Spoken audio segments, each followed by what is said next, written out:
Good evening, everyone. Welcome to the virtual meeting of the Queensborough President's Parent Advisory Board.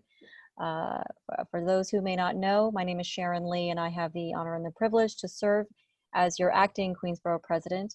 Tonight, we have a number of distinguished speakers from the New York City Department of Education, and I want to thank everyone for making the time to come and engage with our parents, with some teachers, certainly everybody who makes up the school communities that our families rely upon daily.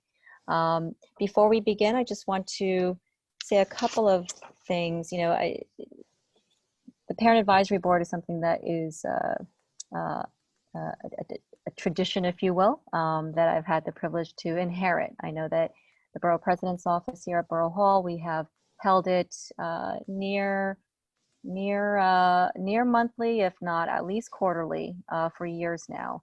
And it's really given an opportunity for parents in particular who are vested and care deeply about their children's education and the future of our school system to engage with top officials in the city, state, and sometimes even federal education departments.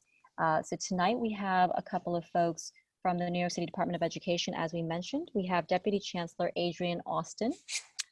She runs the DOE's Division for Community Empowerment, Partnerships, and Communications.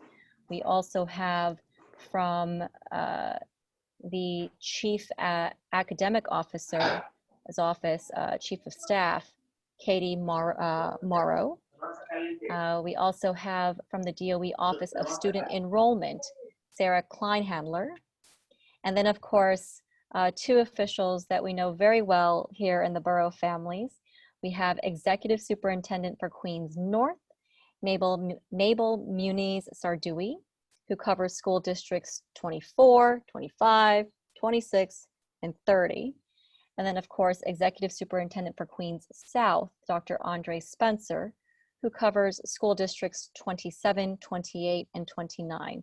You know, Queens is the largest borough by land mass and a very close second by population.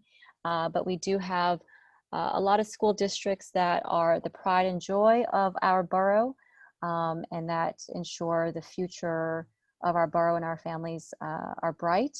And then there are other districts and schools that are in need of more resources and support from here at Borough Hall and of course in the Department of Education. And you know, one thing about this COVID-19 pandemic that has just disrupted all of our lives. What's been interesting for me personally is that while the virus itself does not discriminate, what the pandemic has done is it has exposed and magnified a lot of the inequities and a lot of the deficiencies in access to resources, albeit at a very deep and disproportionate cost.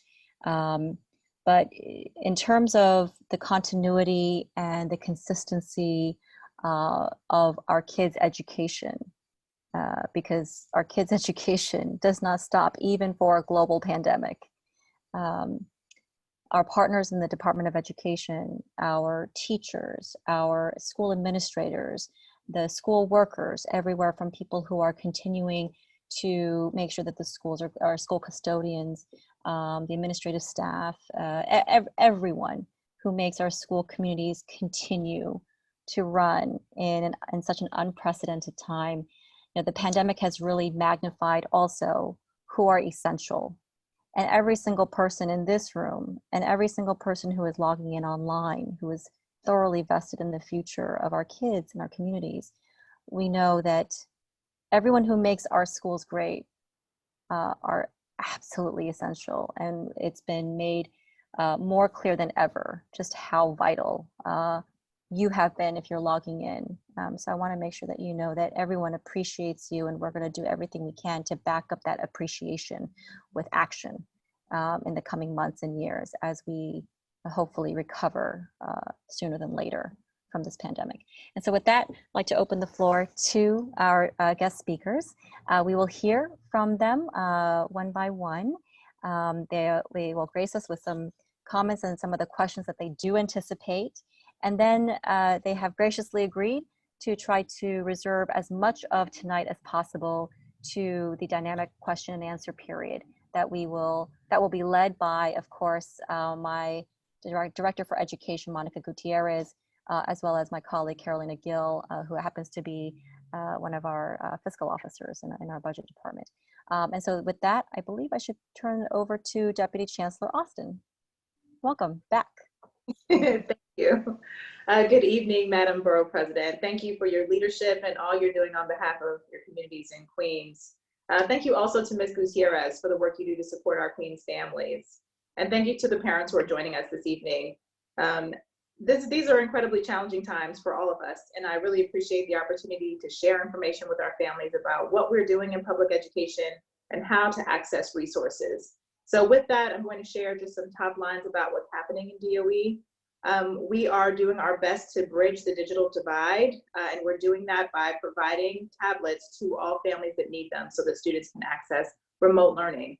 We promised maybe a couple of weeks ago now that we would make sure that every family who signed up for an iPad would receive it by the end of the month, and we are going to hit that target. So we, at this point, have distributed over 250,000 iPads. These iPads come already equipped with T-Mobile internet through T-Mobile. Families can still sign up, although we obviously have one day left in the month, so they won't receive it by the end of the month, but families can still sign up for those iPads. But all families that signed up as of last week will have received those iPads by tomorrow. So we're really proud of being able to do that, and we did that through a partnership with UPS, FedEx, and then we did have some in-person distributions just to make sure we were getting all of those iPads out and meeting our commitment. We're also serving meals to all New Yorkers, and at this time we're serving over 450,000 meals a day. So families can access those meals and pick up 3 meals a day. An adult can pick up meals for multiple people in their household, and they can find out the location of the nearest meal hub by going to our website or by texting Comida or food to 877-877. Those grab and go meal sites are open from 7:30 a.m. to 1:30 p.m. And we now are serving kosher meals, we're serving halal meals, and vegetarian meals. We're also operating regional enrichment centers across the city. Those enrichment centers serve children of our city's essential workers. So we serve approximately 8,000 students daily, over half of whom are the children of medical workers. We also serve first responders, transit workers, restaurant, food, takeout and delivery workers, and residential and commercial building staff workers' children. So if you are an essential worker in those categories and you need childcare in order to provide that service to the city, please go to our website and sign up. I'm at this point, just going to say we're just so grateful to our educators, to our school food workers, to our principals, to our custodians, just to all of DOE, which is working incredibly hard to provide service to our families and support to our students during this time. And with that, I'll turn it over to my esteemed colleagues. Thank you. So thank you, Deputy Chancellor Austin. And also I would like to say thank you to our Borough President, Lee, for putting these opportunities together for us to continuously connect with our communities. Greatly appreciated. Also, thank you to Monica Gutierrez. Monica works very, very closely with us in education and just helping to ensure that our communities are getting what they need. So I just want to say thank you to all of you for that. Our Borough President made a comment which definitely resonates with us, especially our Chancellor, because he says it as well in the DOE. Our kids' education do not stop even for a pandemic, and that is in fact true. It hasn't stopped. We have been continuously engaging in the teaching and learning process. The statistics that I'm gonna share are statistics that are pretty specific to Queens South, as my colleague will share the statistics for up north. Starting with the device distribution, we have had a large amount of our students, a large percentage, over 85% of our students, who have had devices distributed to them. And these are the DOE devices that have come internet ready for distribution. But we have also had a good percentage of our students who have received devices directly from their schools. And so they're engaged with those devices as well.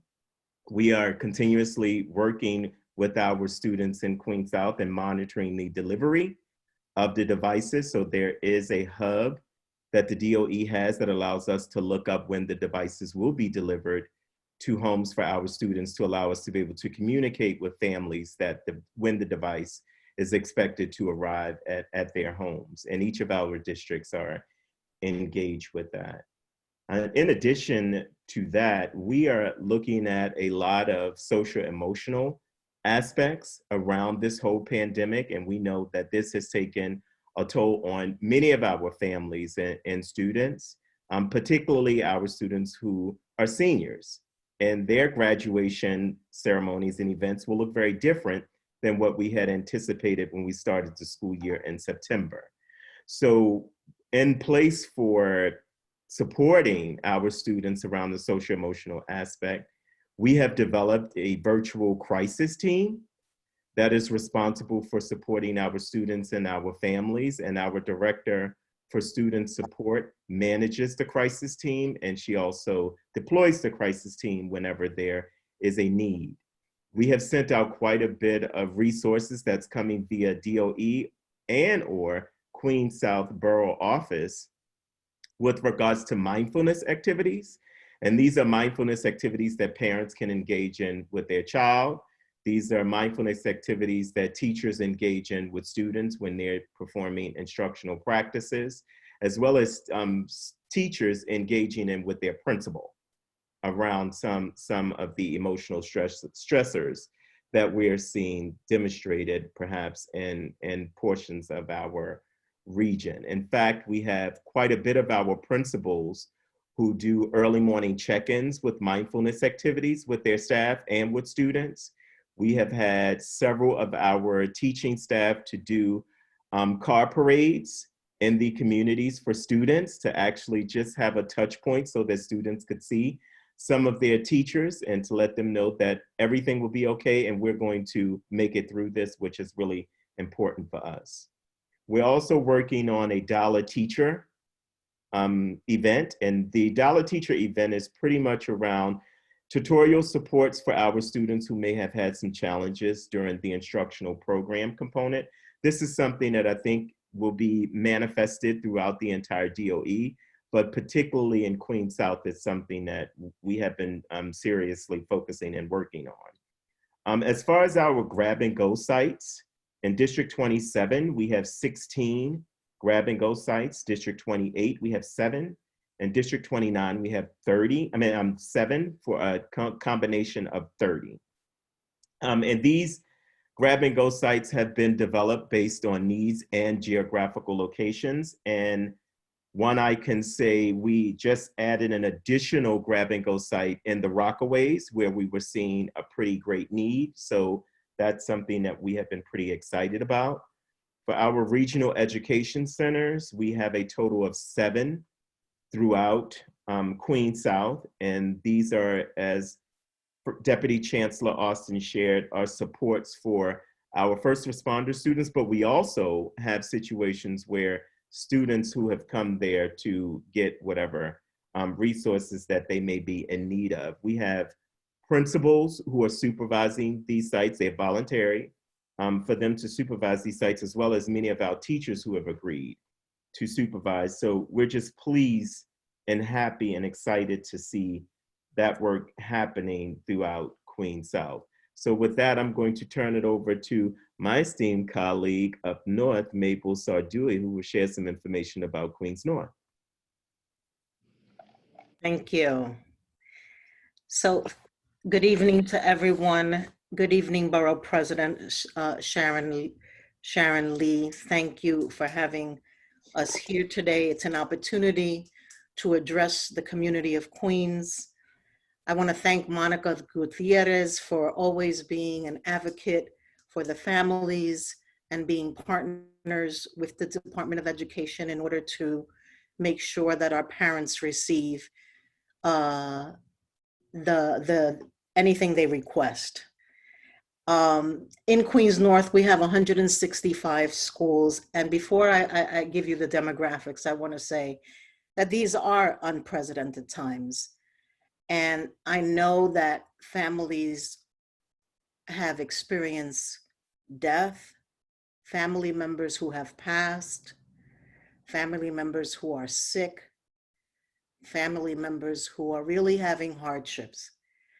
And we are here to support in any way we can in order to relieve some of the stressors.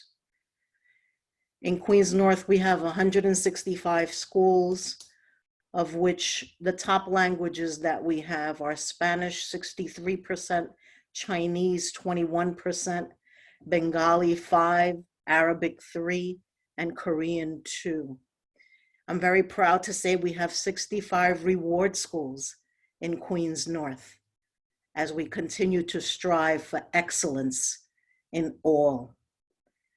In engagement, we have 88% average of engagement of our students interacting with teachers in different ways compared to the city, which is 85.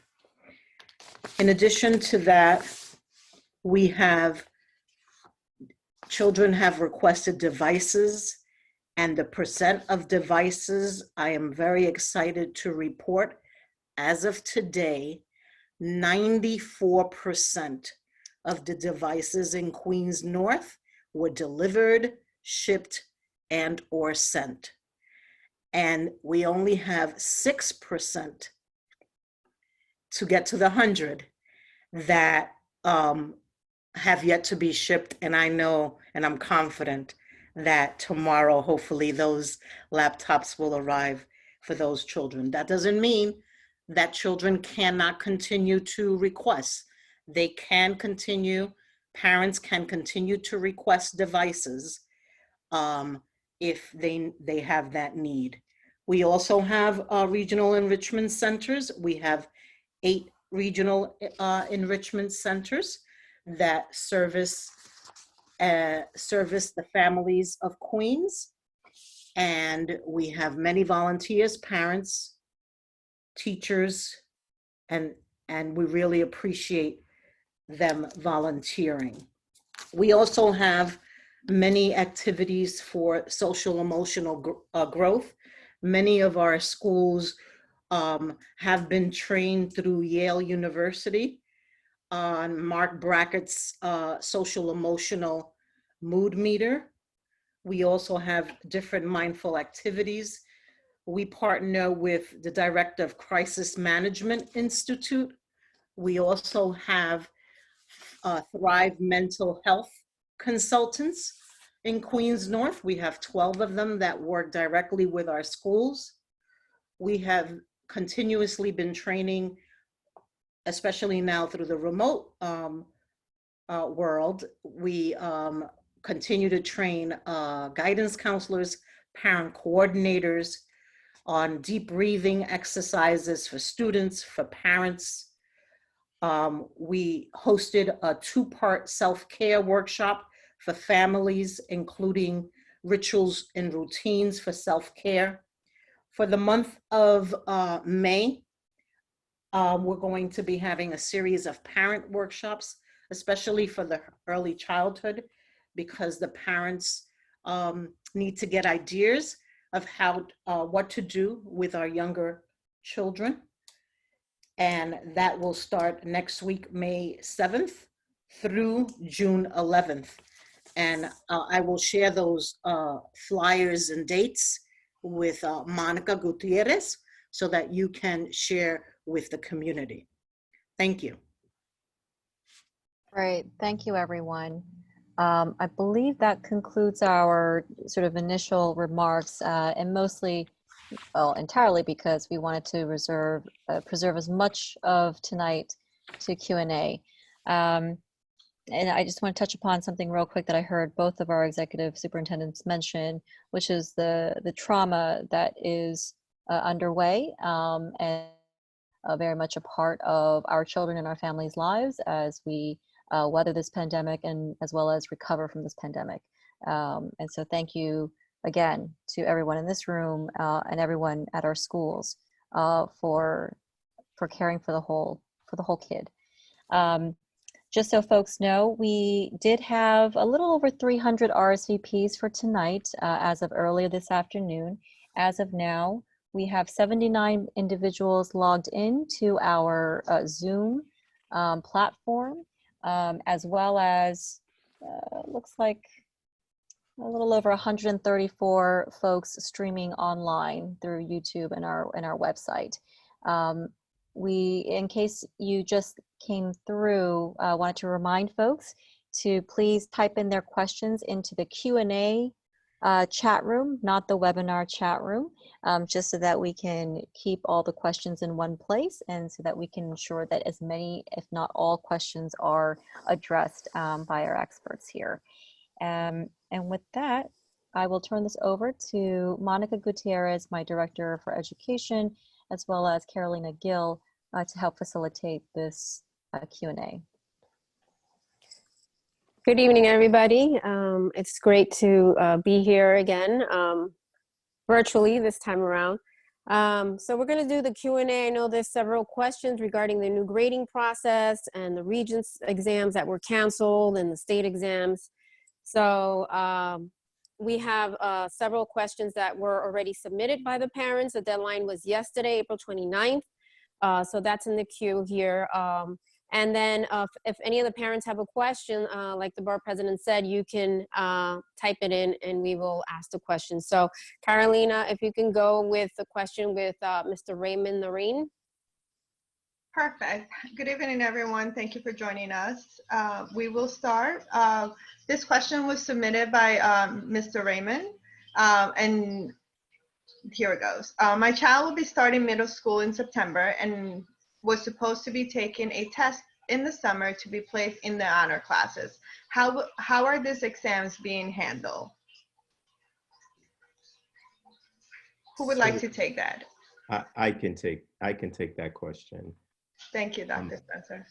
I am presuming that the question is pertaining to an assessment specific to the child's school, middle school. And if that is the case, I would say reach out to the school's principal and check with the school's principal to see what specific tests will the student have to take in this particular circumstance. Okay, great. Anyone would like to add something to that? Good. We'll move on to our second question. This question came in from one of our attendees now. Her name is Vanessa Sparks. For graduating high school seniors, how will they be able to have their final high school transcript forward to the college they will be attending? So I can take this as well, and then one of my colleagues can chime in there. Our college counselors are still working as our teachers and other staff are. So college counselors are responsible for ensuring that college transcripts, final college transcripts, are being sent to students, colleges, or universities that they're going to attend, and that will still occur. So they'll still have that opportunity. Katie, did you? Great. Thanks, Dr. Spencer. You took the words out of my mouth. Okay. Perfect. Next question comes from Diane Sarabo. Will 8th graders who are personally taking living and environment and algebra region classes be able to take the regions in summer 2020? Would lab requirements be able to be completed online? If not, will students have to take their classes again in 9th grade? So I can respond to that as well. And if one of my colleagues want to chime in to add additional information, that will be perfect. Mm-hmm.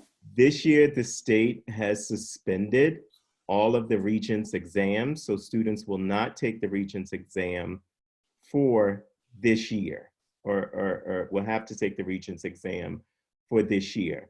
As far as any makeups for Regents exams, we're waiting for additional guidance from the State Department of Ed to give us information on that, particularly for students who are not seniors, graduating seniors. In addition, I wanted to add that the coursework that the children are taking in 8th grade, if they complete that coursework and pass it, they will get credit for the regents in science and in math when they get to the 9th grade. That's good. Yeah, and I just want to echo both of them. Oh, sorry about that, Mr. Sarduy. So I just want to echo both my colleagues. Regents exams have been waived for June and August. August was, we found out very recently, that's late breaking news for today. And students who intend to take any of these exams may be eligible for the Regents exam if, just like Executive Superintendent said, if they pass the associated course, they will not have to take the class next year if they receive a passing score. And I think labs were also part of that question. Lab requirements are waived as well. Great, thank you so much. This one is a similar question, and I think it was already answered, but just in case we left anything out, I was trying to read through them as you guys were answering, so I do apologize, but I believe this was answered. The students that were scheduled to take, this particular student, question came from Tiffany. Her child was supposed to take 3 Regents exams this year, so will they get credit for all 3? If the student passes the exam, then they will receive credit. And not exams, I'm sorry, it's a student, I'm so sorry. If the student passes the course, then they will receive credit. I'm so sorry about that. Thank you so much. I know I said, I know you guys were answering as I was reading through all the questions. Okay, moving on. We have a question from Harry. My child is in 7th grade. Because the schools are closed, therefore unable to take state exams, will this have any impact when selecting high schools? Yes. What we do know is that we will not hold these circumstances against any student in the admissions process for next year. We're considering all options right now, and we're going to account for the current reality, and we're going to continue to engage with everybody as we are contemplating all options. Thank you. Sorry, 1 second. Our next question comes from, let's see.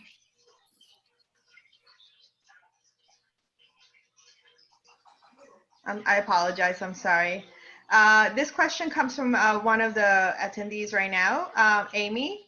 How will 4th and 7th graders be able to apply to screen in middle schools, respectively, with no grades and no state test scores? Again, just to piggyback on the last question. Yeah, so again, we're considering all options, and we are not going to hold these circumstances against any students in the admissions process for next year. And we will continue to engage with folks as we begin to consider these options. Thank you. Here's another question that was submitted via online. Our school does not engage in any online live instruction or videos by teachers to support learning and new concepts.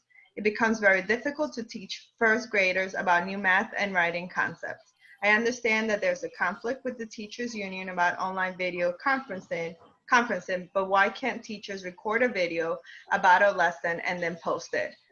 This way, it will make it easier for the parents to teach the new concepts. So I can jump in on that one, and if my colleague Sarduy would like to share. Teachers are at liberty to engage in webinars. Teachers are at liberty to engage in live instruction similar to what we're doing now. I was in fact in a classroom with our first Deputy Chancellor earlier this week where the teacher was delivering live instruction.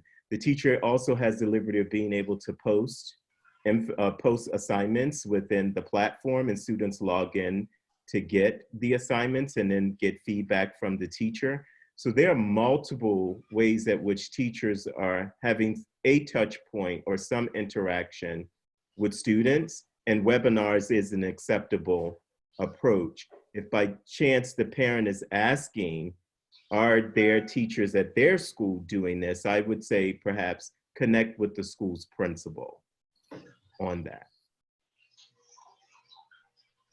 Thank you. Our next question comes from Ariana. Instead of discounting the majority of the school's year's grade, why can't our children be given their grades in the format they always have been?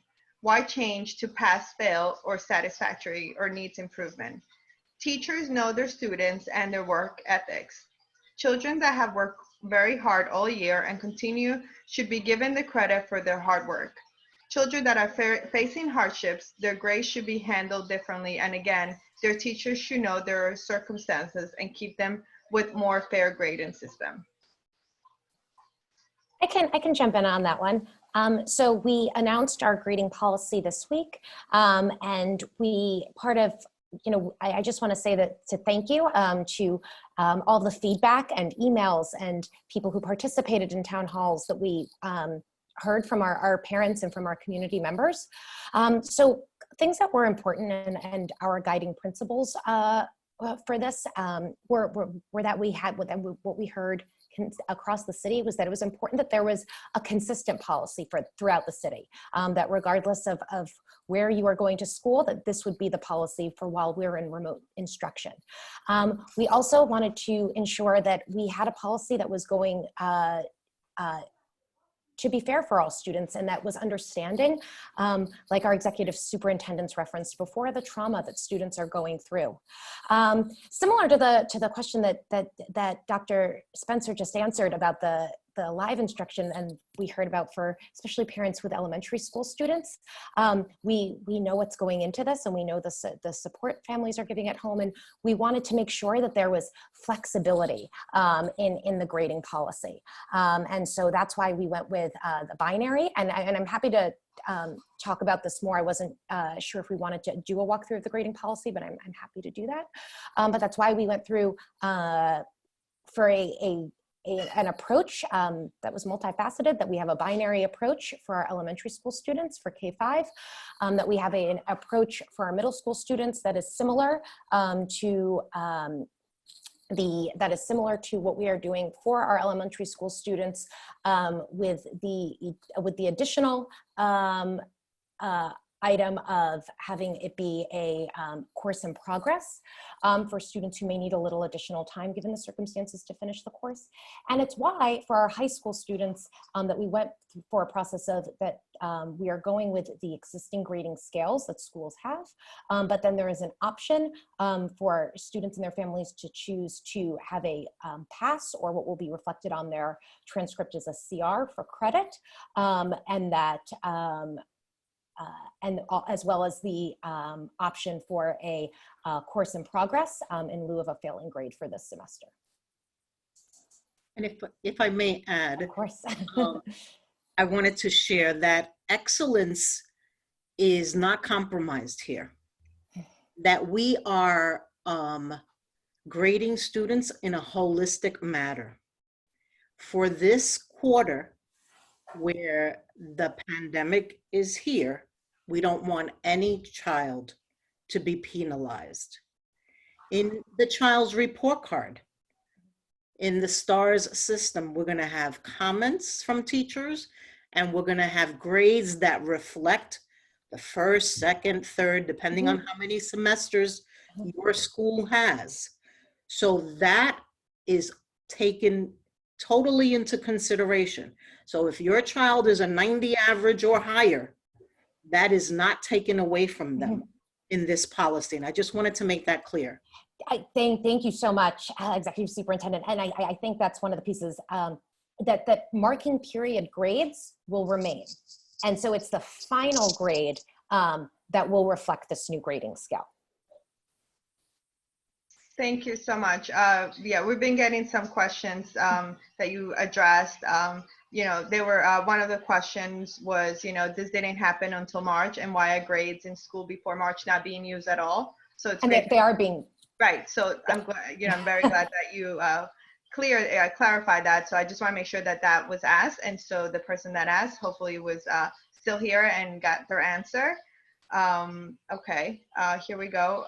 I'm going to go, this was a comment or a question by a CEC president, Deborah Alexander. I have not had any engagement with the DOE regarding next year's admission. How will the DOE continue to engage us? I don't know if any of you can answer these questions for CEC members. Yeah, so we will work with Deputy Chancellor Austin, and we'll make sure that we are talking to parent groups as well as elected officials as we consider all the options for what for admissions for next year.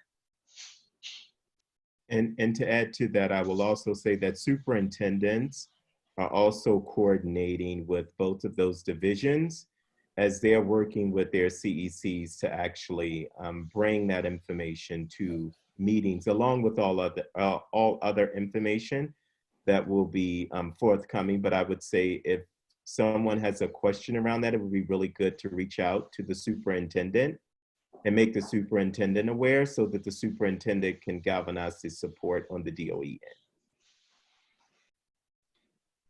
Thank you. This student comes from a parent, Anna Chang. Can each student in middle school decide if they want to publish their grades they earn to be fair and hardworking students, since the same option is given to high school students? So on a student's transcript or report card, you'll see the marking period grades, and then you'll see for the final grade, either the meets standards, the needs improvement, or the course in progress. The option to choose the credit or the pass in lieu of the grading scale that your school uses, either the 1 through 100 or ABCD, that is only for our high school students. Thank you. We have a question from Sherry Algredo. What additional support are going to be in place to deal with children on an emotional level? Many have lost loved ones and have a lot of fear because of this pandemic. They feel like they will most likely will still be around in September. Many have held back on grieving, and as they're just trying each day to cope and do work presented to them. Mm-hmm. Yes. So we do have the virtual crisis team that's available for supporting our students, families, and teachers at this time. That crisis team is also deployed when we have brick and mortar. So they just come out to the actual location. So that support is available. If by chance parents feel as though that they need some supports around the crisis team, they could reach out to the teacher or the principal, and they will definitely connect with the crisis team to get some supports for students. In addition to that, I'll say also the mindfulness activities that are virtual now, but these mindfulness activities are also allowed and enabled in brick and mortar for kids to be able to engage in. And in fact, this is what we were doing before we departed school. We were engaging in some of the activities around mindfulness with all of our students from each of the different grade levels. And I know my colleague up north made mention about Ruler. That was something that District 28 was really intense in doing, where she was the superintendent prior to her departure, but that has also expanded to District 27 and 29, and as well as all of the districts up north are engaged in that process. And then we have our clinicians. We still have our counselors, our psychologists, our social workers who are available for social emotional support for students. They are available now to deliver services to students, but they will also be available once we go back to brick and mortar. That will allow for students to be able to engage for the social emotional supports. And just to add 2 more things, we have also consultants that we tap into, Crisis Management Institute and the Thrive Mental Health Consultants, in addition to what Dr. Spencer mentioned.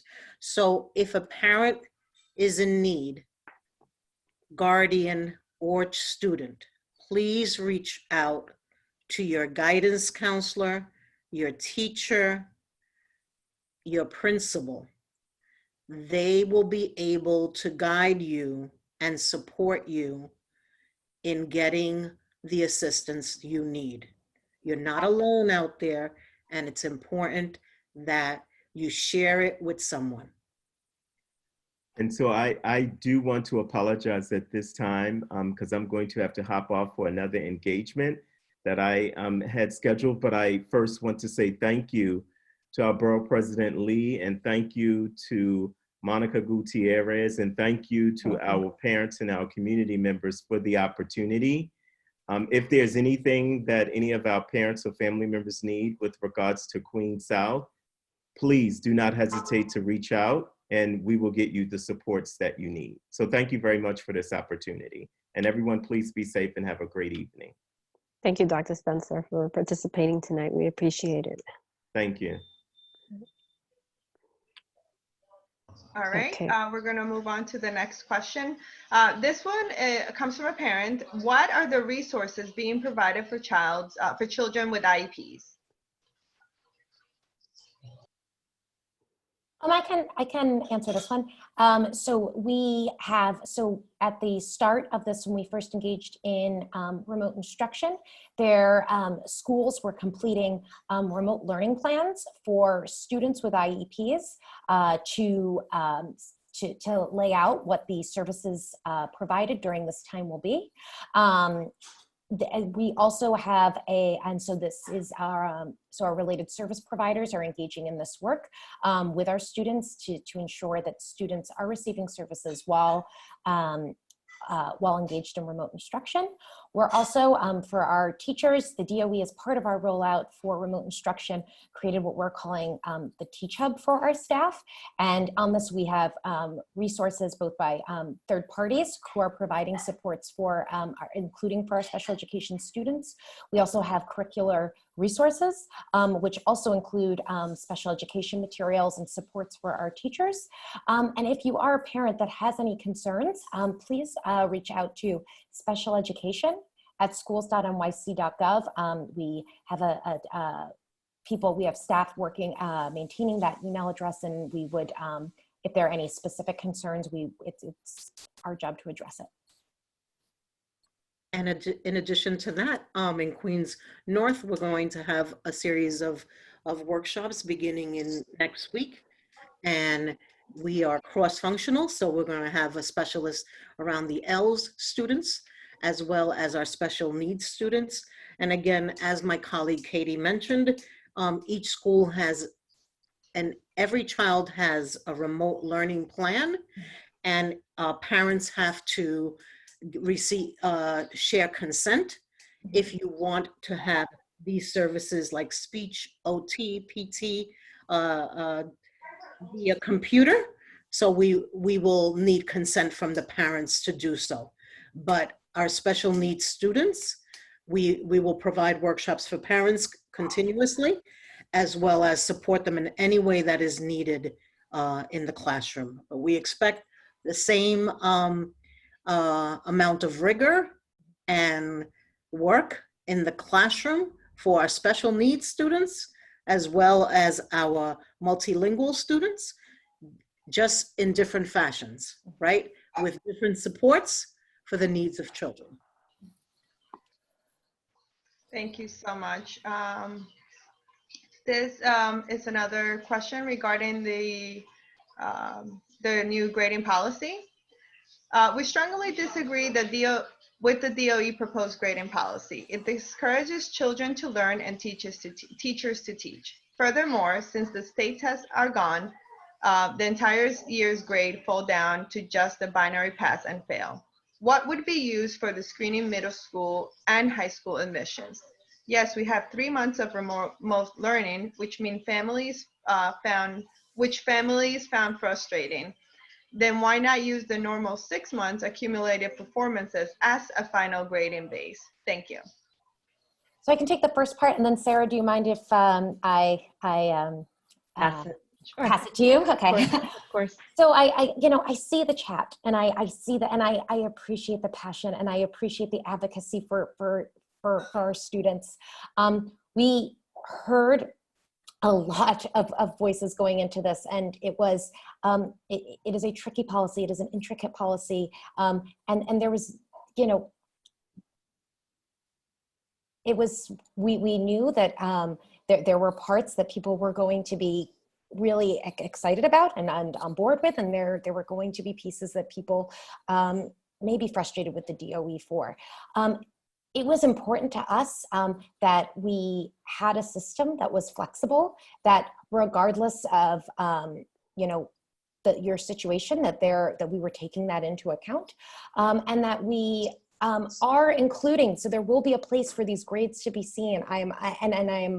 It'll be on report cards, the previous marking period grades. So there will be a place for this. They're not, your child's previous grades are not going away.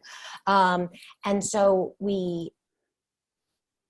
I just want to make sure that that's clear, and that we are, I just want to check the question, make sure we're answering all of them, so that and as far as the piece about how are we engaging students, how are we engaging teachers, I think there's so many ways that we are engaging our students. I've had the pleasure of seeing some of the work that's being done and that teachers are doing, and that teachers are engaging their students in morning meeting in creative new lessons, and they're so excited to see their students, and students are so excited to see their teachers. And it's not just coming down to a grade that they're going to earn, but this sense of community that our schools have done such a great job of fostering, even in this time of remote learning. Sarah, do you want to take the piece, sorry, about for our students who may be in transition grades? Yes, so as I said, we are considering all of the options. As Katie said, we know that there are grades on the books, before this grading policy went into play. So we are considering all the options, and as I said, we will be engaging, as Dr. Spencer said, through superintendents. We will be partnering with Deputy Chancellor Austin's division and making sure that we hear from CECs, elected officials, and parents as well. Thank you for your answer. This kind of relates to the question I just asked. I would like to know, this comes from Deborah Alexander. I would like to know what academic metrics the EOE will be considering for middle school and high school admissions in the fall. But the follow-up is what really was an answer. Will individual schools retain their autonomy to set their admission policies? So we, as I said, we're considering everything. Everything right now is on the table, and we want to engage with you and hear from you what you think would be a viable option. Yeah, and I just want to jump in because I know, in this time where we've got executive orders coming from our governors, we've got executive orders coming from our mayors, and then we have a lot of really high stakes decisions being made across the board that affect everything from when we can leave our homes, if we can leave our homes, to if we can go to work or we can't go to work, and then down to our students and what's happening in education. And I, as a fellow citizen, just sort of taking off my deputy chancellor hat, understand sort of the perspective of feeling like there's just so many things that are outside of our control. And one of the things that I'm looking forward to and that I'm very committed to is making sure that we do really robust engagement around the next set of policies that are coming out. And there are a series of very serious decisions that are going to be made, because we all can acknowledge at this point that education is going to look different when we come back. Everything is going to look different. When are we coming back? What are the conditions that have to be met for us to be able to go back into our daily lives and begin resuming our routines? And what will our schools look like? All of those questions are on the table. What are our admissions policies going to look like? That's on the table. And before we make firm commitments and decisions on that, we're going to do some engagement. And so I'm looking forward to doing that. And that is more information to come on that in the next couple of weeks. We're going to start putting dates on the calendar, and we're going to be inviting families in to partner with us making decisions. And if I may, I know that the last, how long has it been now? About 6 weeks that school has been out. And 6 weeks feels like a lifetime, or maybe multiple lifetimes. But 6 weeks is actually not that long of a time. The amount of change and uncertainty that has just upturned all of our lives. Everyone, no one has been left unscathed by this pandemic. And so I think the Deputy Chancellor is right.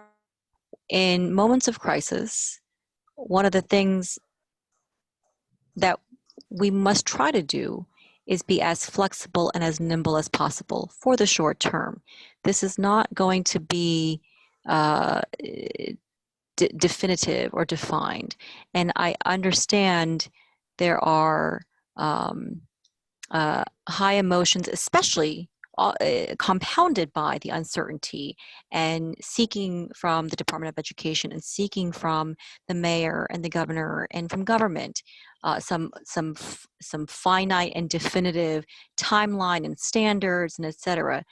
But what I'm hearing from the DOE is that this flexibility and this to-be engagement is forthcoming in short order, but it is not for lack of wanting to.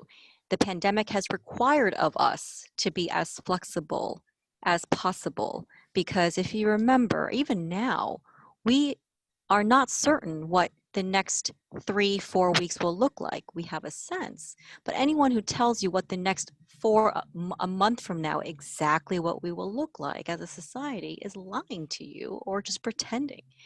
And when we look back, even in 2 weeks ago, we had no idea what the next week would look like. So I just want to bring that into perspective and assure parents, assure families that everyone is trying to do the best that we can. No one is trying to shortchange any progress or achievement that your kid or that your family has achieved in the months preceding the declaration of the pandemic or the months preceding the declaration of emergency on city, state, and federal level. No one is trying to undermine that or discount that. That I trust, and I will say this, I trust the City Department of Education will do its best to make sure that that is accounted for. I'm hearing a lot, or I'm seeing a lot in the chat room and in the Q&A, questions about binary systems and things like that. I don't know if we can expect today a definitive timeline or a definitive path in terms of instruction and standards. I do anticipate that we will get that very, very soon. But I want to thank again the Department of Education. I know we have a lot more time and we've been very gracious, but I want to remind folks in the room as well, from parents and educators. I just want to put some of this into context. 6 weeks feels like several lifetimes, but it's really has not been that long. And so with that, let's go back to the Q&A. Thank you, Borough President. This is a question from Anna Chang. I'm sorry. I'm going to do a different one. This is a good one. My daughter is in 10th grade, and she says she feels limited not having a textbook to use while she's at home. Can this be addressed in any way?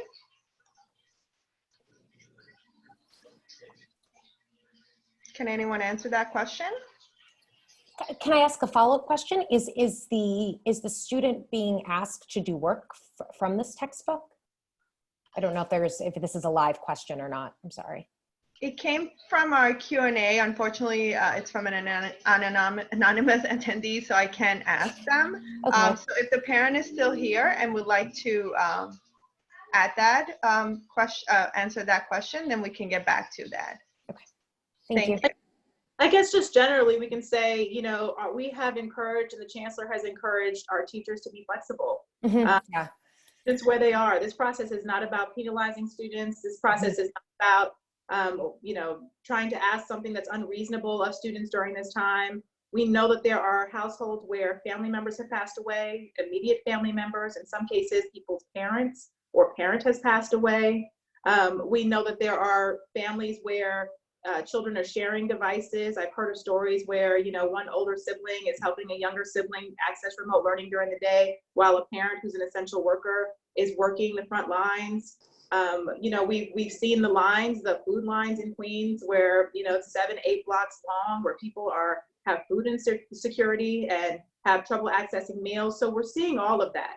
And we have very strongly messaged, and I know principals are saying this, the chancellor is saying this, and I know teachers just innately feel this. Everyone wants to be flexible and reasonable. We want our students to learn. We want our students to still be on a track for academic success, but we also are in the midst of a pandemic and an economic crisis. And so with all of that, the message has very much been about flexibility and being as supportive to our students and our families as possible during this time. And look, you know, we're in session, but you look at cities across the country and there are many school systems that are just shut down, period. They've packed it up and said no more school. And they did that a month ago. So thank you again to our teachers and, you know, all of our workers across DOE, because we're not doing that. We are serving our students and our families as best as we can. And thank you to those folks. And we know our students are engaged. Our students are online, they're learning. If they have a textbook, you know, and they're working through that textbook, I am quite sure that the teacher is going to work with them and make sure that they get the grade that they deserve for the hard work that they're putting in. And Deputy Chancellor, just so that I'm clear, is the grading policy set for the remainder of this school year, or was that a proposal? Is there any potential for movement, or is that defined and definitive, and that's it? The grading policy is issued, but I will say that the grading policy itself acknowledges that for the marking periods, the schools are going to use their existing grading policy, whatever that is. So schools are using their existing grading policy for the marking period. It is the final grade, the final end of year grade that this policy addresses. So yes, the policy is issued, but also obviously schools will have their own policies and there's some flexibility built within that for the marking period. Got it. Okay. This one comes from parent Yang Wong.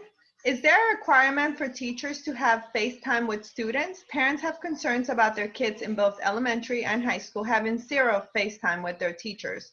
All documents are either posted online or sent via email. This is not sufficient.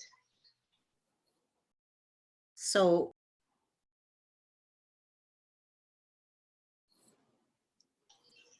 You're on mute. Ms. Sarduy, can you please unmute yourself? Thank you.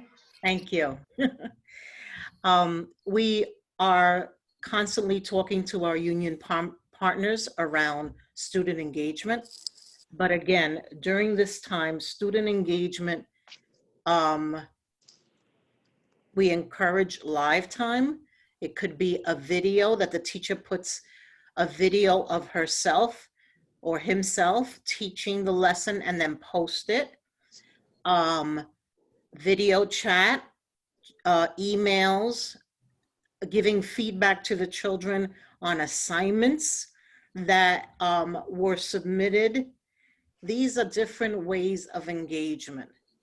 And I understand that parents want at times more live instruction. We also have to keep in mind that teachers also have families, right? And they have to negotiate and try to fit in the schedule, all these different facets. So there'll be times where teachers will engage live. There'll be times where teachers will post assignments. There'll be time that teachers will provide feedback. There'll be times that she'll work with a small group of students as opposed to the entire class to provide more support for students. So engagement looks differently, teacher by teacher, class by class, school by school. But is there a minimum number of minutes a day or number of minutes a week where there is some form of a live interactive teaching, like kind of like what we're doing here, as opposed Right. to Yeah. the static nature of kind of a fire and forget. Here's the lesson plan, read it and then come back to me with questions. Is there a minimum that the DOE has for teachers to engage live? No, there's not a minimum. Is there a consideration, or perhaps there was a consideration? Is there a reason why not? So we're always open and we're always talking to our union partners to come up with engagement strategies Right. so that we interact with the students and the families. Right. Phone calls is another way of engaging. Right. And the other part of it is, I would argue, and I know our teachers are not social workers, but there is something, for me too, a lot of these video conferencing, it's good to see people face to face and interacting. It's almost a wellness check in of itself. So I'd like to ask the Department of Education to just consider that, or even if it's not a mandate, do as much as possible to facilitate it for the teachers or the instructors to be able to do at least a minimum amount of live interaction, face-to-face engagement or phone engagement, and if at the very least, almost as a wellness check, especially as we recognize the ongoing trauma, as well as the to-be emerging trauma that a lot of our kids will be dealing with. Absolutely. I think we can definitely, that's why these are so important. And thank you so much for hosting, Madam Borough President, because I think we have a data point now that we can say we were at this, we heard parents, this was something that came up consistently. And I just want to say that when we initially made, when remote learning was initially being rolled out, we were originally going back to school April 20th.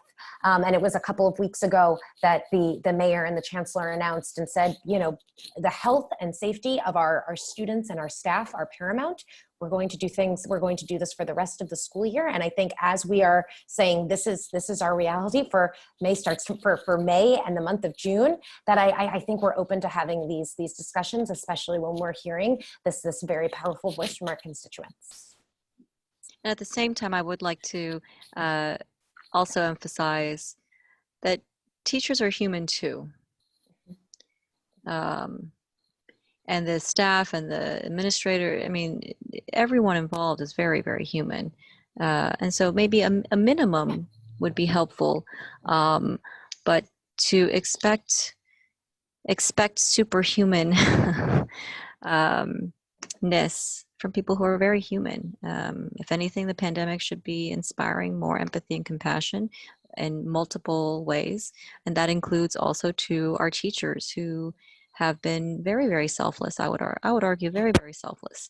But I would like to see more face-to-face interaction, if possible, virtual face-to-face interaction sooner than later. Thank you for that consideration. Let's get back to the Q&A. Thank you. Sorry. Will classes continue into the summer past the official end of the school year?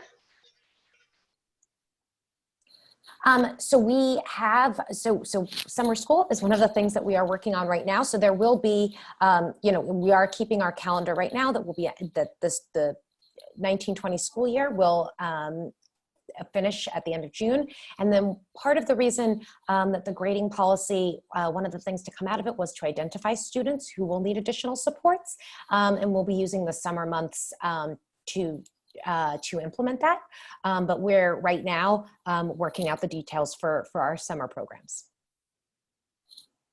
Yeah, just to add on to this, just a layer of complication that, the deadline for extending the opening of our economy, it continues, right? So every few weeks we get an extension.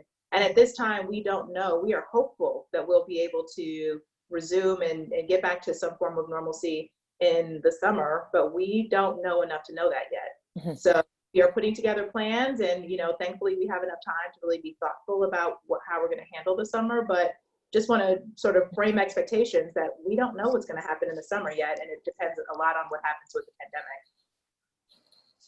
And there are a lot of moving targets that change by the day, and we see that too at Borough Hall. I know that we have a lot of, I see the Q&A number just increasing, ticking up. So let's try to 51 through as many as possible, please. Will the state ELA and math exams be offered later this year or next year? The ELA and math exams for the 1920 school year were canceled by the State Education Department. Thank you. No problem.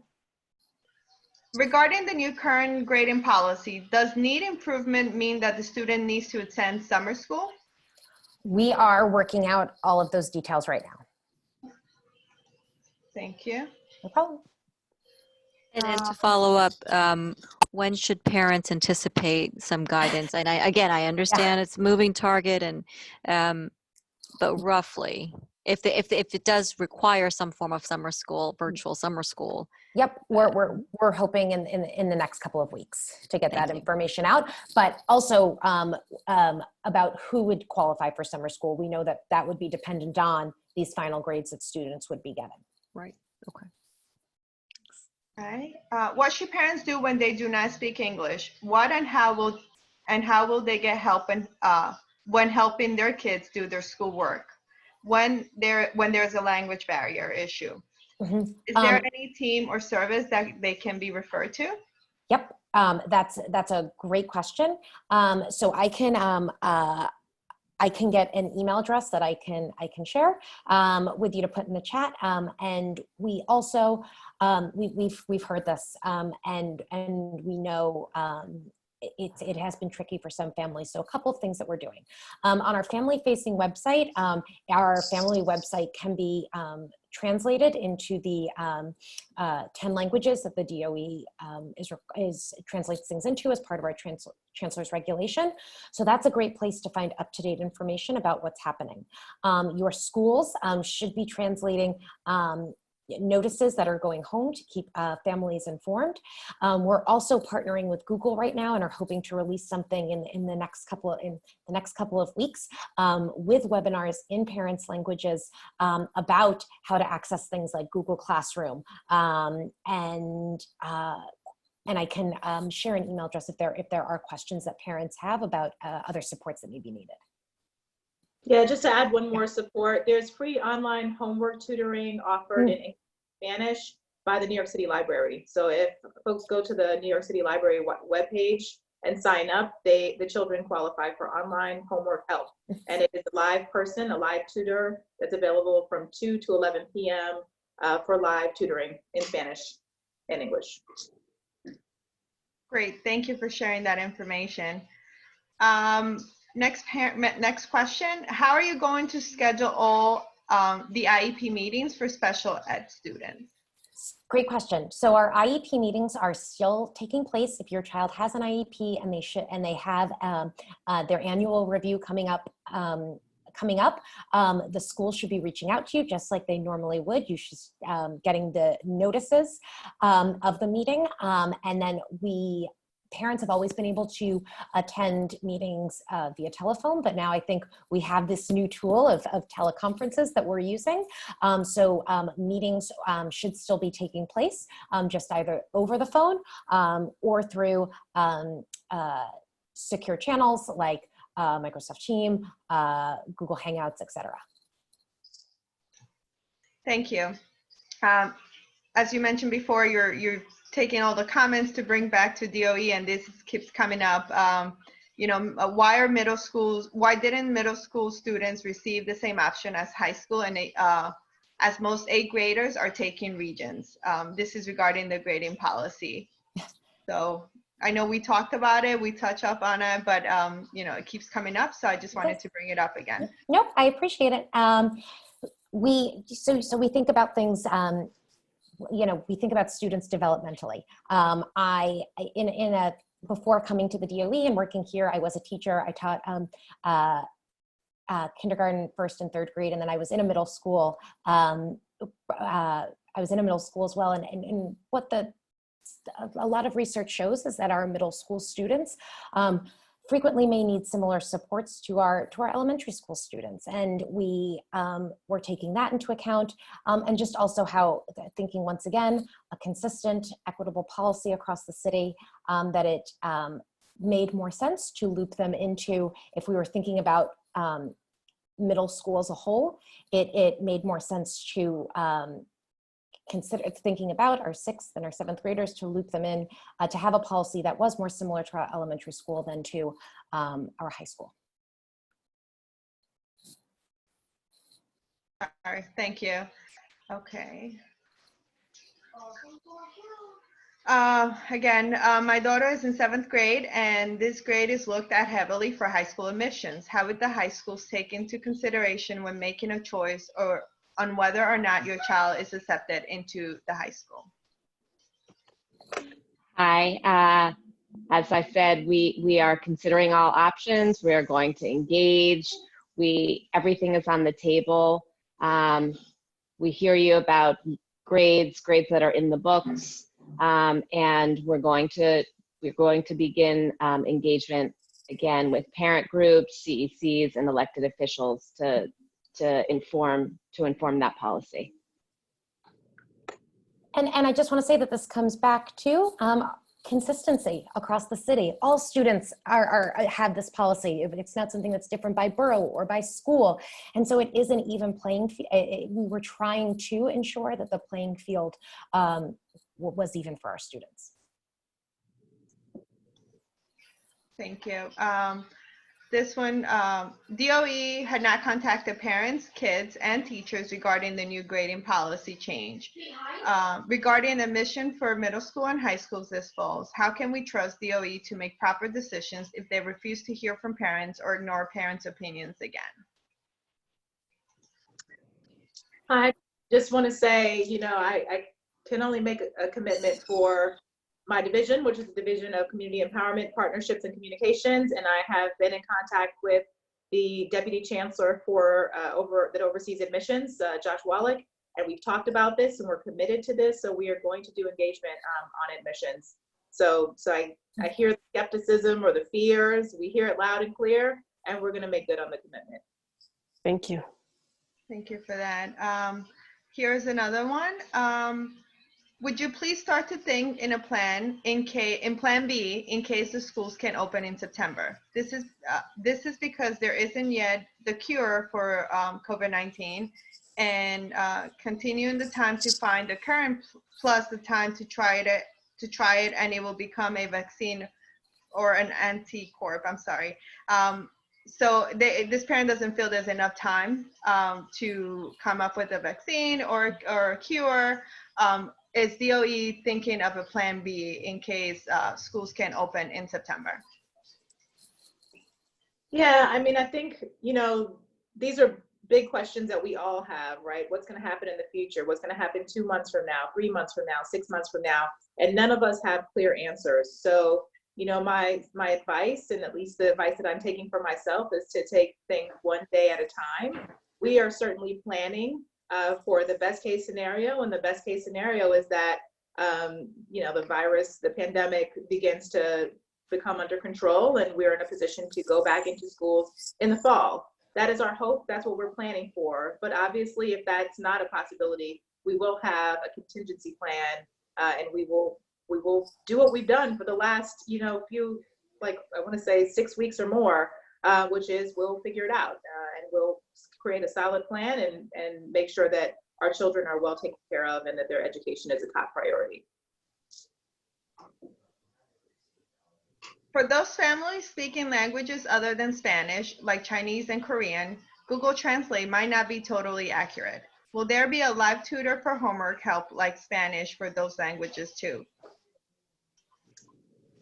That's a good question, and the service that I referenced was a service that's provided by the New York City Library. I'm going to kick it over to Katie to see if you have any insight on additional support, language support. We're exploring some options for tutoring right now. I think this to think how we could scale this through the city, and it's something we're currently working on. Okay. My daughter had a very traumatic incident in December, which left her with potential memory loss. This caused her to fall behind in her schoolwork. Now with the pandemic and the way the remote learning is set up, she's overwhelmed and there isn't much engagement with her teachers. What help is out there for my daughter so that she can stay on track with her schoolwork and can be promoted to the next grade successfully? So I would say, I would recommend her to have a conversation with the principal and the classroom teacher, because individual case by individual case.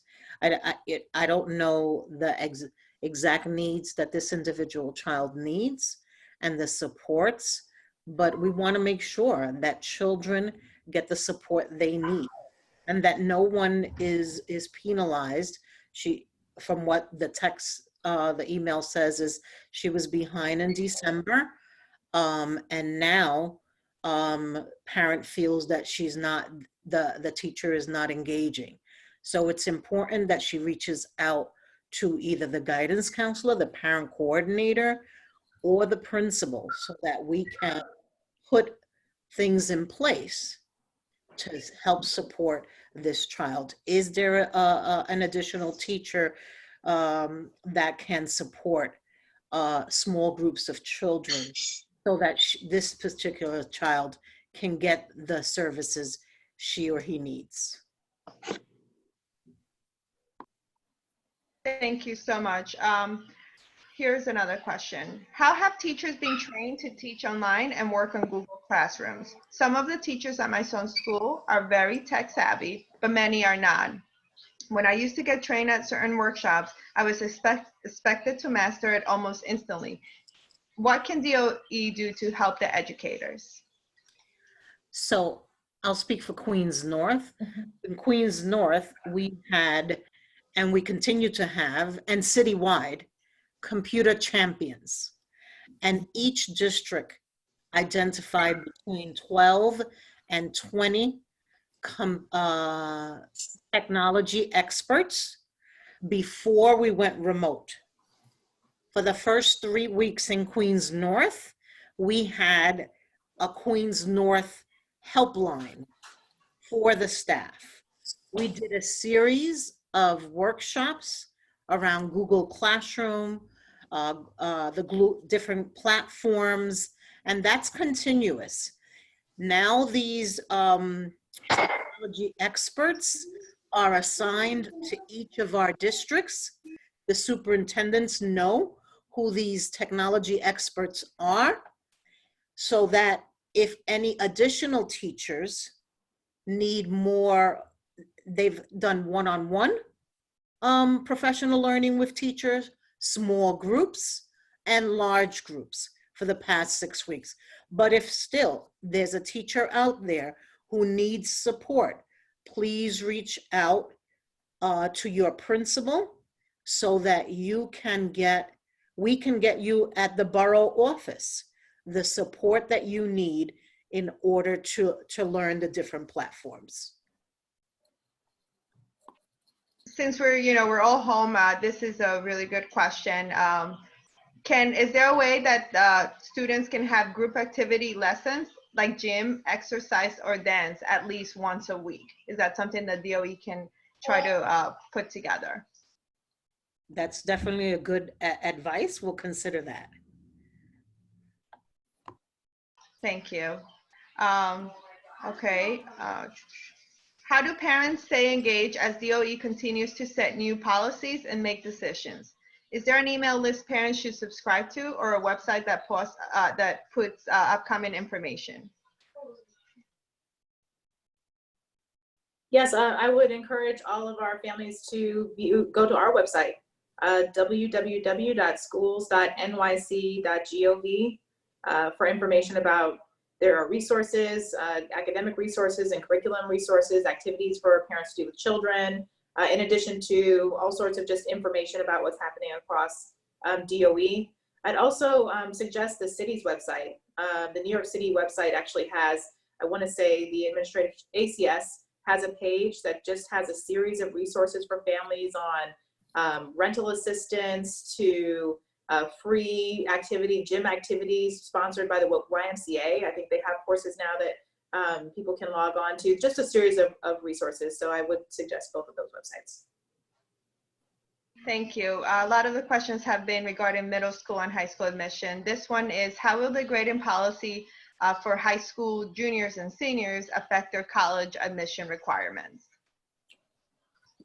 So one of the reasons that we landed on the policy that we did was taking into account what students will need for their post-secondary decisions for our high school students. So one of the reasons that we went with schools using their normal grading scale was so that they have that as an option to put on their transcripts. Now, given, once again, we come back to flexibility. So that after grades have been given, parents and their students will have the choice to change that to, if it was not the grade, that, you know, if they have the option to choose to have a pass or a CR for credit, as it'll be shown on their transcript after the final grades are given, and then we'll have until November 30th to either change or to update to make that choice. If they are choosing to have the credit option on their transcript, then it will not factor into their GPA. And then one thing we are taking into account for this time is that schools, these grades will not impact rank for this time. Thank you. No problem. Sorry. What are the plans for DOE to disinfect school buildings, along with lines of what the MTA will be doing before staff and students are allowed to enter the buildings again?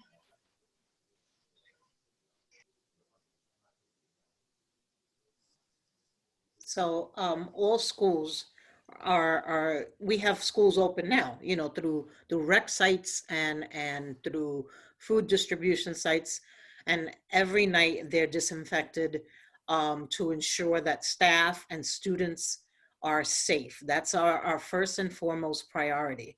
During this right now, the schools, the custodial staff is disinfecting, cleaning, doing their like summer cleaning, where they're moving tables, desks, windowsills. You know, the cleaning is taking place as we are today. And within these 6 weeks, that's what they've been doing. Thank you. This question is for Deputy Chancellor Austin. Hearing that the DOE will be seeking community input regarding coming up with admissions criteria for screen high schools, now that we have no final grades, worries me when the same community's suggestions of using March report card grades as final grades was ignored. Flexibility is not the answer to it. So how can we be assured that our voices will be heard on this issue? I will say this, you know, the city, the largest city in the country, we have 1.1 million students and many, many, many parents. And when it comes to having diversity of opinion on topics of educational policy, that is absolutely true of things like grading policy. It will be true for admissions policy. And so the purpose of the community engagement is to make sure that all voices, all of those opinions and perspectives are at the table for our policymakers to hear. And so that is my commitment, is to setting up these forums, large forums where families can come and directly engage the policymakers who are going to make policies in this area, so that when our policymakers are in a position where they are making high stakes policies that are going to impact all of our students across the system, they're hearing directly from you, directly from parents. And so, you know, I can't promise a particular outcome. You know, and we all have our opinions. We all passionately believe what is in the best interest of our students. And there are conflicting perspectives. So, you know, I can't promise one particular outcome, but what I can promise is that everyone is heard, and that those opinions and perspectives are brought to policymakers for consideration. And just, oh, go ahead. I was just gonna say, so I was seeing a lot in the chat about the March, like having the grades for March be the final grades. And we wanted to acknowledge and we wanted to take into account that there was going to be learning for April, May, and June. And so just stopping with grades in March, we heard that from parents, and that was part of what went into the decision, was including all of the work that your students are doing, that you are supporting your students to do, and know that was heard. Thank you. This question is from Brenda Rivera. Will high school students get their credits for gym even though they were not participating in gym class? Great question. So for gym, students are still, gym teachers are still working. They're doing videos, and students will get a credit for gym if they pass the class. Physical education is not different than our requirements for other classes, and where students have ways to engage in PE through remote learning. Important to know that the New York State Education Department has waived the instructional time for requirements. It has instructional time requirements, so there's not a specific time or frequency required for PE courses. There are opportunities for students to engage in learning, and this includes physical activity. We just know that it may look different at this time. And then our teachers do, so just like we posted resources on our Teach Hub for math and science and social studies, we posted resources for health and physical education for those teachers as well on our Teach Hub. Thank you for addressing that. I'm not sure if any of you will be able to answer this question. What is the status of consultant contracts? Why is D28 being told that the DOE is looking for ways to extend WXY's contracts for the diversity plan while being told at the same time the teachers might be laid off? Parents want their kids to be educated during remote learning, as this is an essential mission. Anybody can answer that? So I don't know what the status is of the contract for WXY and the diversity grant for District 28. So I will bring that back to Dr. Spencer and get back to you with an answer. Thank you so much. Deputy. You know what? I'm sorry, Carolina, I just want to jump in with a question with the diversity plan. I understand there's going to be cuts, budget cuts, maybe with some programs. So I was just wondering, because I know some parents are also concerned about this. So, and they have questions about the diversity plan for District 28. So is that going to be scratched with the budget cuts, or is that going to continue? Yeah, so I'll give a stab at this, and what I will say is I will get back to you with specifics, in case I'm not getting this right. Here's my understanding. My understanding is that there's special funds that were earmarked for this diversity planning in districts, and they were funds that were granted by City Council to DOE specifically for this purpose. And so with all funds that are earmarked in that way, there are federal funds that are especially earmarked. It means that those dollars can only be spent in a particular way. And so with respect to money that's been set aside for the district diversity planning, that money is slated for that. It was given for that purpose. And so we do not spend the money for that purpose. I'm not sure what happens to it and if we have to give it back. But I do know that it's not that simple, that you can't just reroute money that's earmarked. And so I can also tell you that the diversity planning process, because of the pandemic, has been suspended. And it's been suspended because we can't do the type of in-person engagement and community forums that I think the group that's tasked with that originally envisioned. And so that work has been suspended. I don't know when it will resume, and I will certainly follow up to provide more information and encourage that team to talk to District 28 about what's happening so that the community is informed. Thank you, Deputy Chancellor. All right, Carolina, if you can continue. Sure, thank you. This comes from a parent. Microsoft Teams crashed in yesterday's PEP meeting. Given that it can't handle a PEP meeting, how will you ensure this software works for remote learning? Yeah, so also to chime in on that, it's not Microsoft Teams that was used yesterday. It was Learning Times, which is a totally different vendor. They used Adobe Connect to host the virtual PEP meeting. And I will tell you, this is a new space to us, this space of virtual meetings and online sort of software. And we are going to be working with that particular vendor and potentially other vendors to make sure that we have the adequate services to be able to host public meetings. But that's very different than the small sort of classroom environments that our teachers are using to host classroom sessions with their students with Microsoft Teams. So a totally different platform. This reiterates the Borough President's concern earlier regarding having FaceTime with teachers.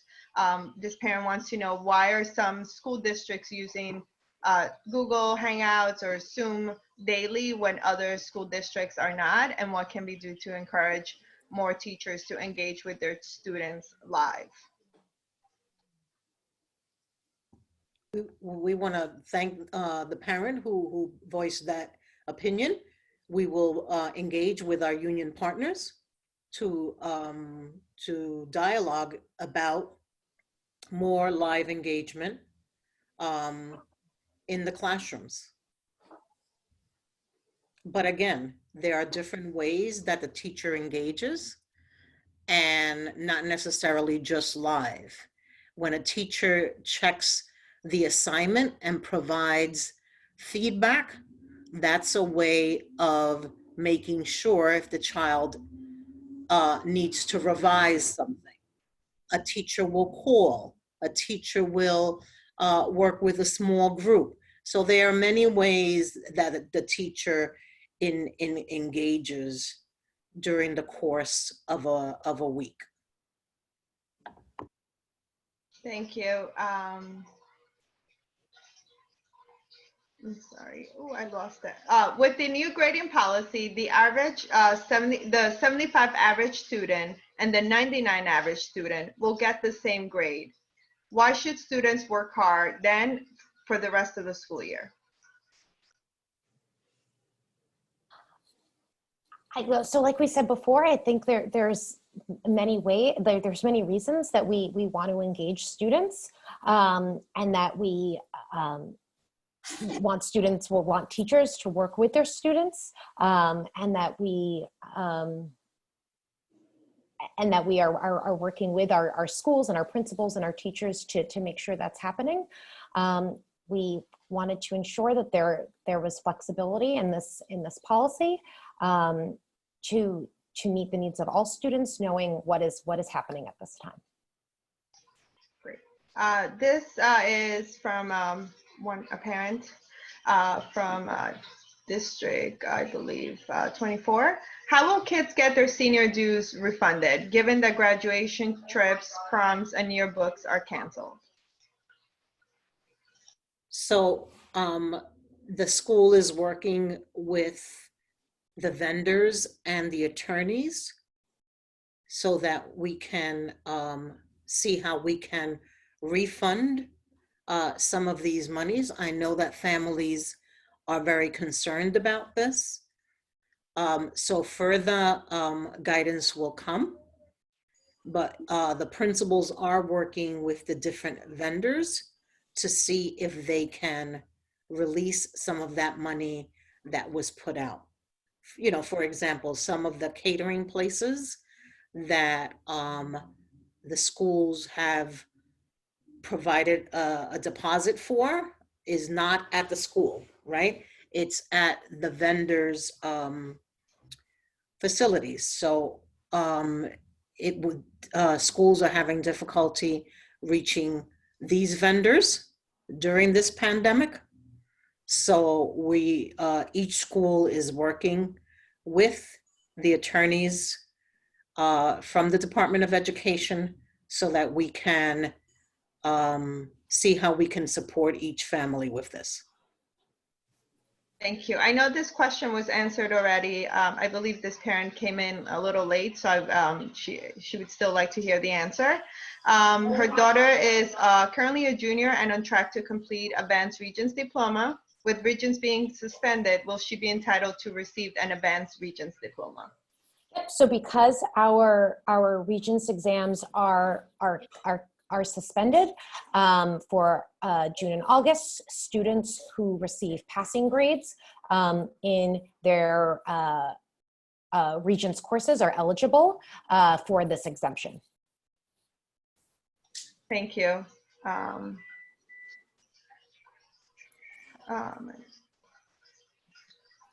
I apologize.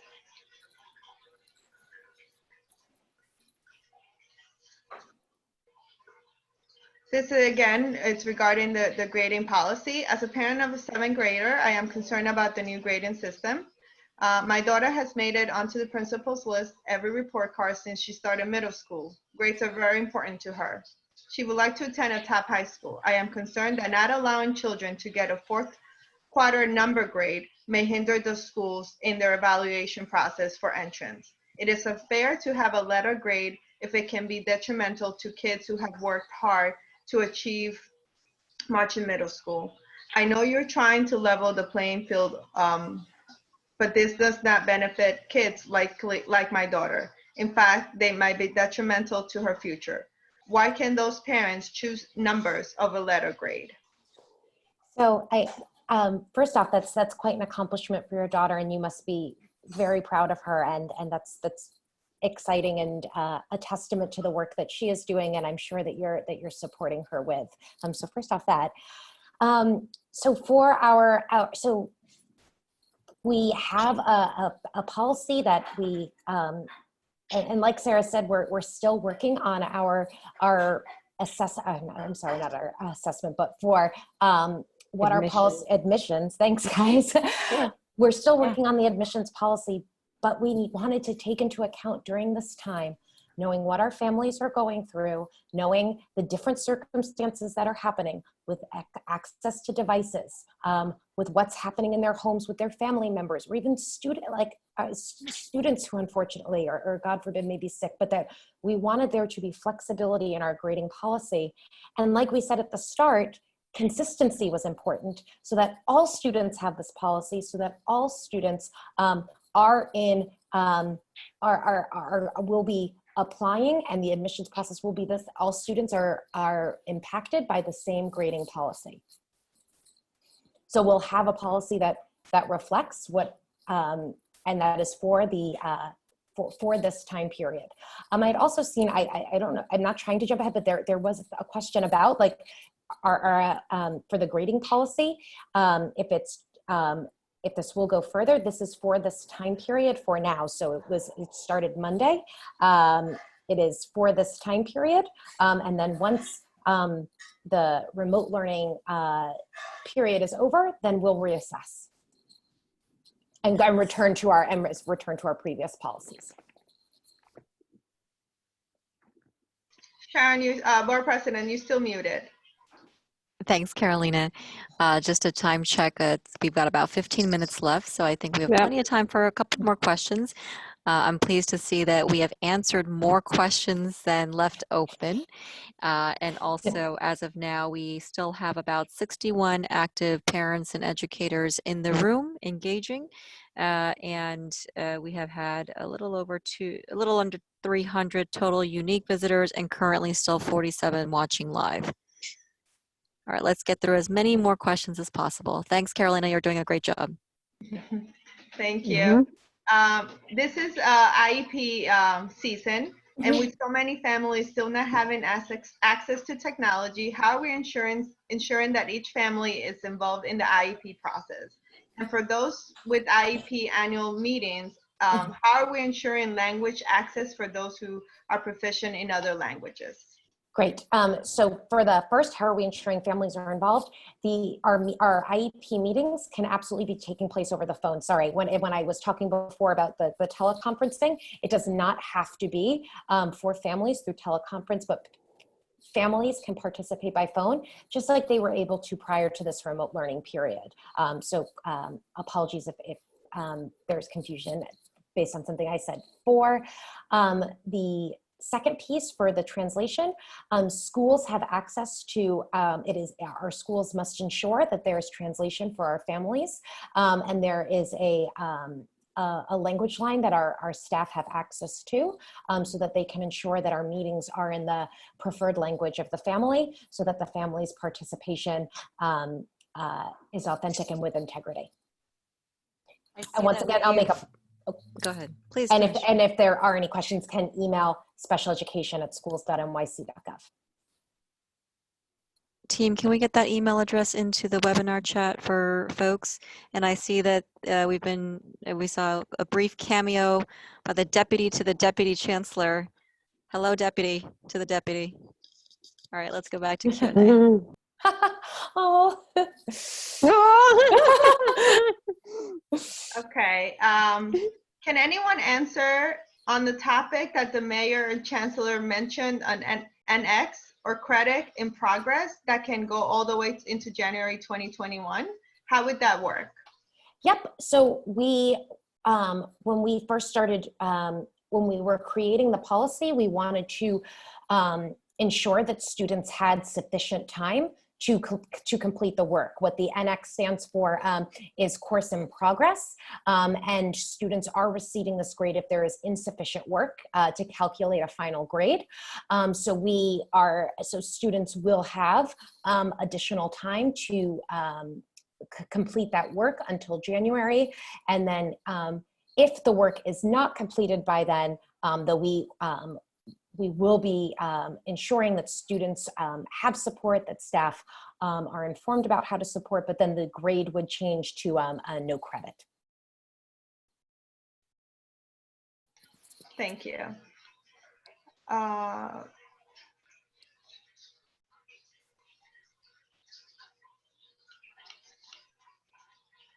Again, we're seeing a lot more comments. People are not happy with the binary approach. Parents should be given the opportunity to speak up regarding this. The next question is, how will middle schools and high school judge the P/F or M/NT for admissions? So I've said it in my previous responses that this is something that we're looking at, and we're going to engage not only with parents, but we're also going to engage with schools and consider all options as we are figuring out the admissions policy for next year. Again, another comment regarding the live or, live interaction with teachers. I understand that remote learning is what is in place, and however, the students don't have any live sessions with their teachers. They're given assignments and not being taught at all. How is this considered remote learning?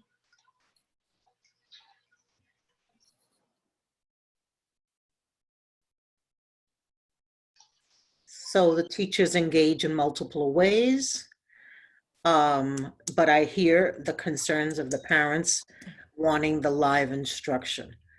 Again, teachers engage with providing feedback, emails, phone calls, video chatting, different ways of engaging with students. Regarding District 75 students, are they going to have summer school? And also, are there related services? For 12-month students is the question. So we are exploring what's going to happen for students who do not have 12-month IEPs, and for students with 12-month IEPs, we want to ensure that services are provided through the summer. Thank you. Are all or most of the coronavirus related policy changes going to go away when we're back to normal, or are some of them going to remain in place till next year?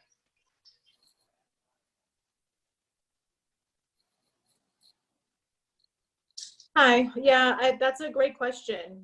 That's a question that would require us to sort of be able to predict the future. And I don't know exactly what's going to happen in terms of next year. So I will say that some of these policies are obviously being responsive to the current pandemic and the environment that we're in.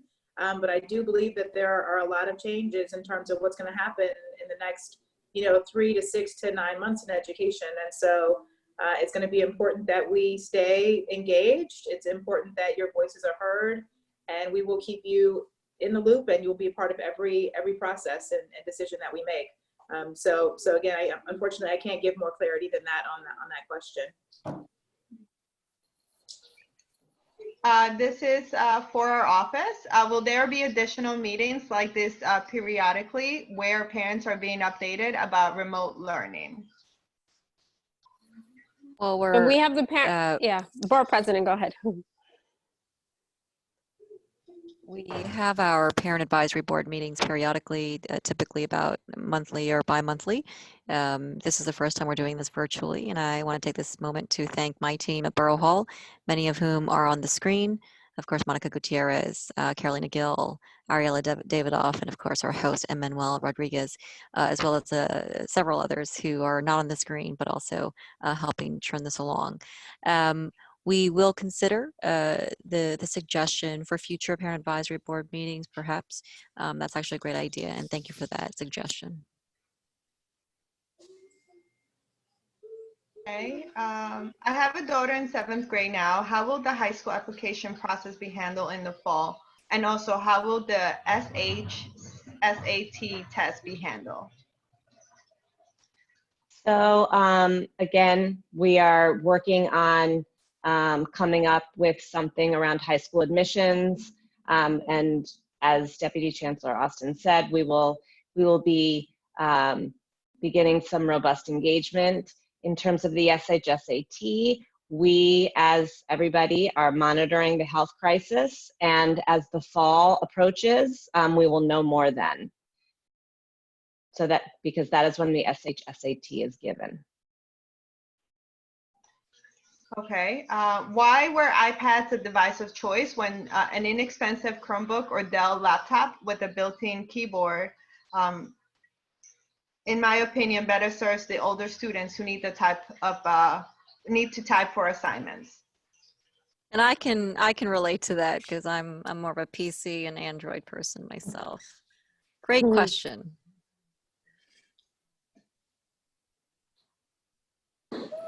Hi, I think the #1 priority with making sure that we have these devices to students was that they were pre-programmed with internet. We gave away, I don't want to say gave away, but we lent around 175,000 devices through our schools inventory before we actually went to remote learning. And so a lot of the inventory that schools had were Chromebooks and laptops and other sorts of devices. But what we prioritized with the distribution of these 300,000 was making sure that we had the type of device that could be pre-programmed with internet and connected.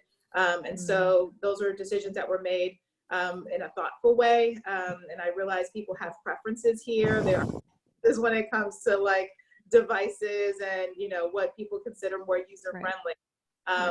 But those were our considerations, and we're very happy that we were able to do that for students because it's making a huge difference. And that does make sense for it to be outfitted with internet access to help mitigate the digital divide that we already have. So actually, to follow up on that question, Debbie, I know that the executive superintendent earlier in her opening remarks mentioned that you know, the vast majority of the devices in Queens have been delivered. I think you said 94%. But overall in Queens, how many of Queens kids have tablets lent by the DOE? I think Mabel probably has these numbers. I have the overall numbers, but I think Mabel has the numbers for Queens. Mabel, or overall, can you help me out? Yeah. Oh, overall. Queens North and South. Queens North and South. All of Queens. Mabel, do you All have those numbers? I do. You're muted. Unmute. Okay. I went to the icon, but it didn't. So I only have Queens North, unfortunately, but I can get Queens South. We have a grand total of 32,482 devices requested. Oh, so it's 94% of the devices requested have been delivered. Correct.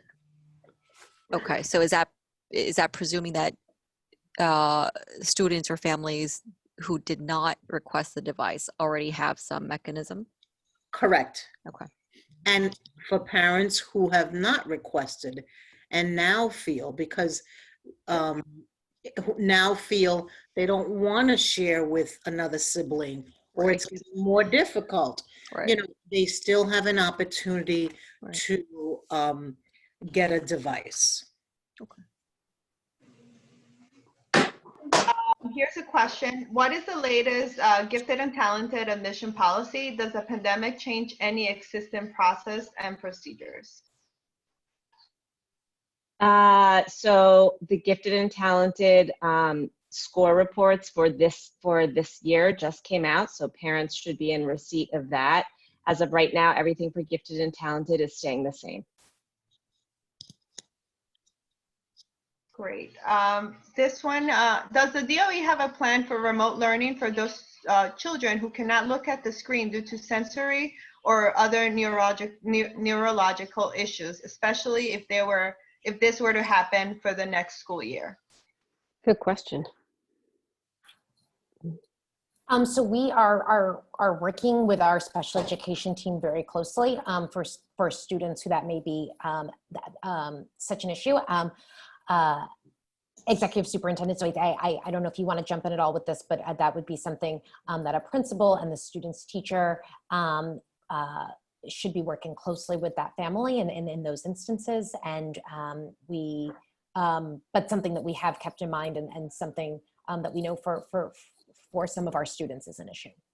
Absolutely. And talking with the principal, the parent coordinator, and the teacher is very important. Make sure that we share this information that this parent is saying with the leader of the school so that we can plan short and long term how that's going to look. Thank you. I know we're running out of time, Borough President, if you want to make some final remarks. Can we fit in 3 more questions? I'd like to squeeze as much as possible. Sure. We thank Okay. the panelists also. I think, again, as we mentioned at the top of the hour, sometimes just having a live person to answer questions, even if it's candid and saying it's not determined, to be determined. But having a live answer I hope is helpful to the attendees. So 3 more questions, please. Perfect. Does the DOE have a count of how many iPads are still available? Yes, we have close to 50,000 still available, still in inventory. So we encourage parents to sign up. Thank you. For those students who are doing good with their grades, is there any summer academy available for the students due to the pandemic? I have tried to sign my son up for summer academy, but due to the crisis, the PTA cannot give me any info. I have no summer camp for my son right now, and I do not want him to lose a spot if there's any services. Thank you. We understand that, and I just once again want to thank the parents for their advocacy and the support you have and the care you have for your students. I really appreciate having the opportunity to hear that this evening. Summer school we're working on. We are trying to figure out, like Deputy Chancellor Austin mentioned, with budget cuts, what this is going to look like, how we bring to scale across our city. And as soon as we have more information, we'll be sharing. Thank you. This one, what about school supplies for September? Supplies are still in school for March, and there will be a financial hardship when schools open again for most families.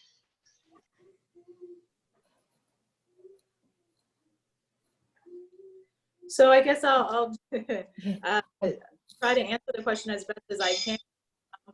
Obviously, when our school buildings open back up, teachers, parents, everyone will have access to whatever belongings they left in the buildings.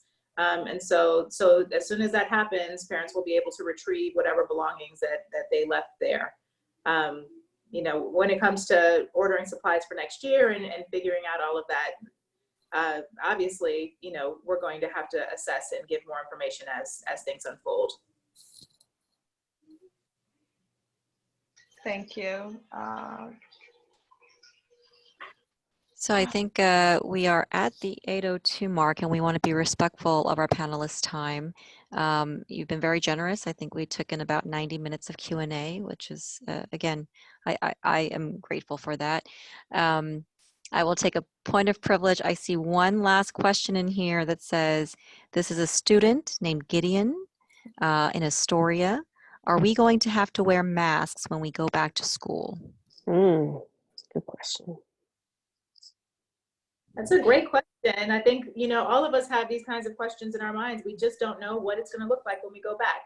And so, as soon as we know something, as soon as our medical experts weigh in on what it takes and what's required to make sure that we're all safe and resuming our normal activities, we'll all find that out together. So thank you for the really thoughtful question. It's a great question.